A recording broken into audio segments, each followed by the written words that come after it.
Thank you, everybody, for coming to the Aaron Torres Podcast YouTube page. If you could do me a quick favor, see that little subscribe button at the bottom of your screen? Go ahead, click that subscribe button. Really does help our channel grow, our audience grow, and I really do appreciate it more than you know. So click that subscribe button. Appreciate your support. Now, here's the video that you came here for. I remember I was talking to producer Matt here a few days ago, and I was away on vacation when we had the whole CBS back and forth with Coach Prime, Deion Sanders, Colorado, etc. I said to producer Matt last week, I said, I wonder what Coach Prime is going to get himself into right before the season starts. Well, to be fair to Coach Prime, don't want to accuse him of something that he wasn't involved in. But did you see this wild story that popped up over the course of the last day or so as an assistant coach was let go, or he resigned at Colorado? Well, Sports Illustrated got a hold of his resignation letter. And amongst the interesting topics that were brought up in this resignation letter was that this guy was the special teams coordinator, but he was also in charge of NIL. And oh, by the way, among his NIL activities, he apparently reached out. He apparently, according to him, flew to Saudi Arabia to meet with the PIF in hopes that Saudi Arabia would invest in Colorado's NIL program. So you talk about crazy stories. You talk about the crazy state of college sports as we know it. Doesn't get much crazier than a school having a representative fly over to Saudi Arabia to potentially meet with them. Now, to be fair, this is what I want to do. I want to read directly from the Sports Illustrated article and, again, provide a little context here. So the guy, his name is Trevor Riley, okay? So a few weeks ago, we get a report that Trevor Riley, the special teams coach, has resigned. And the timing was a little weird, week before the season, whatever. But again, Sports Illustrated got his resignation letter, and here is what he said in the resignation letter. He explained how basically, I wore a lot of different hats at Colorado. I'm just going to read it straight from the resignation letter itself. Okay. Cause I want to make sure that I get this right. Let's go ahead and talk. So he references that he was at Jackson State with Coach Prime and that he actually helped run NIL at Jackson. So here's where it starts. He said the arrangement was, and this is the arrangement, him following Coach Prime to Colorado. He said the arrangement was that because I did all the NIL work at Jackson and got us through, you guys would pay me a modest salary and make me the special teams coordinator, which should have freed up time for me to handle NIL, Riley wrote. He said, you paid me $90,000 a year and let me handle special teams. I did all this work in your name and was told to pursue it.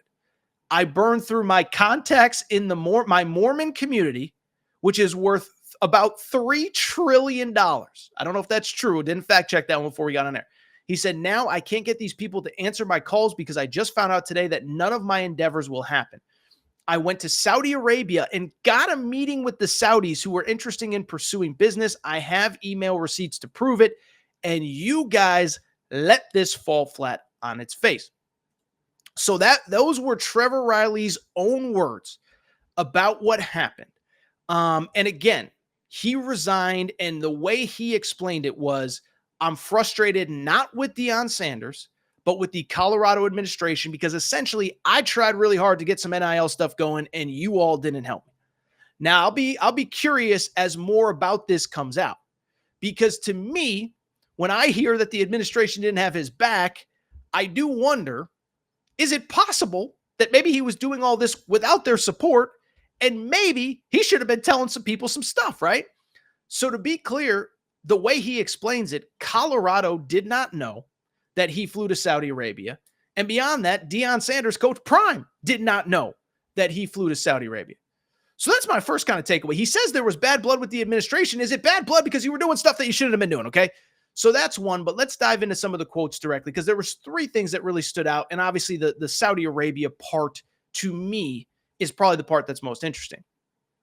First off, this has nothing to do with Saudi Arabia, but let me just say this. don't love ever when a guy's side hustle is being a special teams coordinator. Like, it's so interesting. We see this time and time again in college football. And this is kind of a nerdy, off-script college football conversation. But most of the time when your team falls apart, a lot of times it can be attributed to like lack of a special team, like struggle on special teams, no coaching, whatever. Go back to Scott Frost. Scott Frost at Nebraska did not have a special teams coordinator. And they kept screwed up on special teams over and over again. That cost them. Billy Napier last year, by the way, remember, Florida, they had all those special teams miscues at Utah to open the season.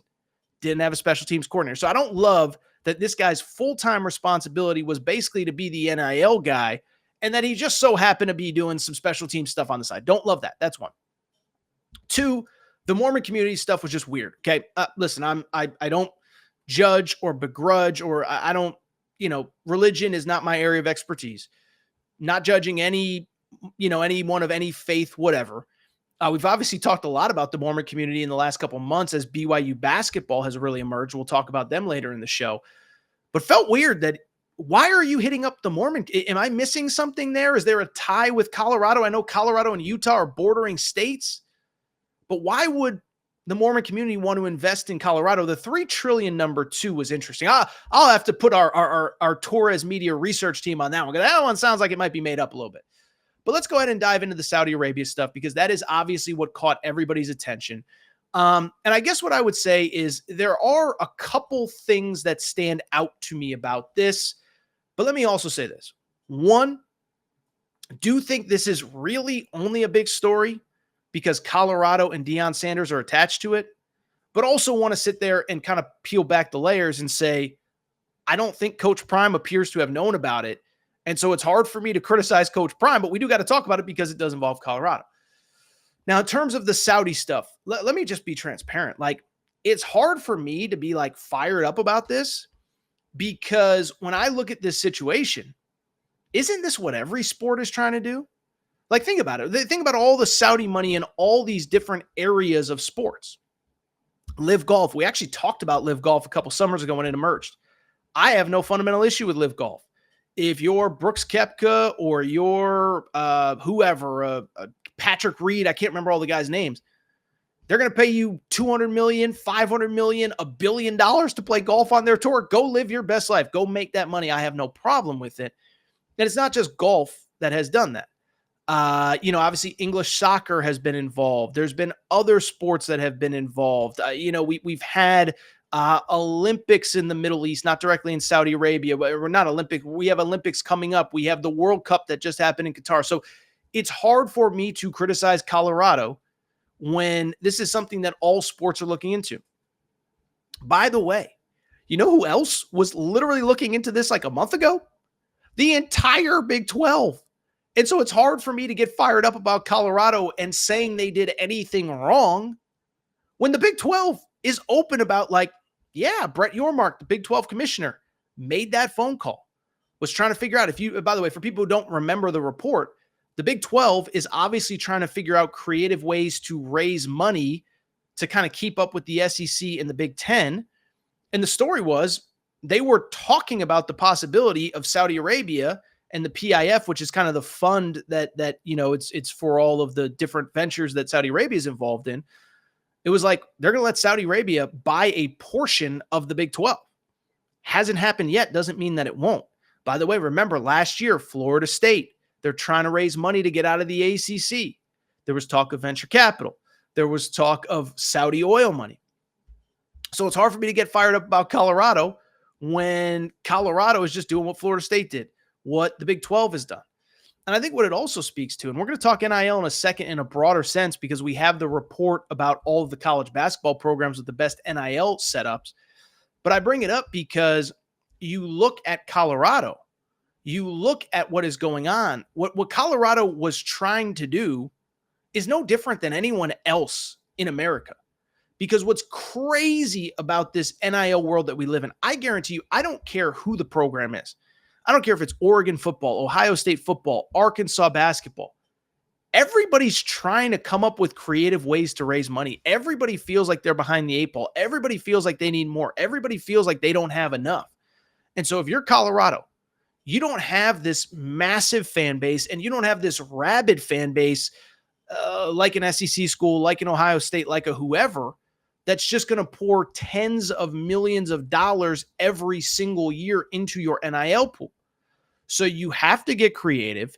They did get creative. It got weird because this guy apparently didn't tell anybody that he was going over and meeting with the Saudis.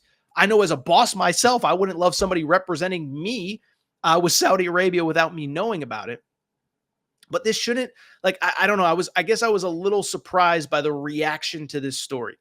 And to me, I'll be honest, like, I do wonder, and I don't even wonder, I know. This feels like a big story because Deion Sanders and Colorado are attached to it, or at the very least, Colorado, which is coached by Deion Sanders, is attached to it. Like, I was thinking about this. Like, if this was Arizona State or Illinois or Washington State or Temple or whoever, and they had a representative go meet with the Saudis, might be a little like blip that you kind of see while you're scrolling your social media feed. Wouldn't be a national story that everybody's freaking out about, though.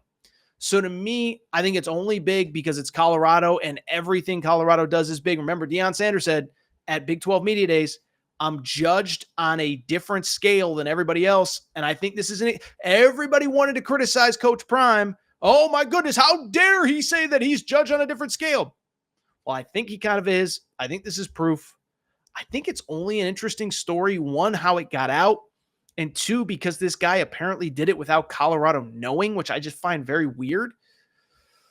But boy, oh boy, football season is coming. And I'll tell you this, man, Colorado is always in the news. But this is one I do feel like only in the news because it was Deion Sanders.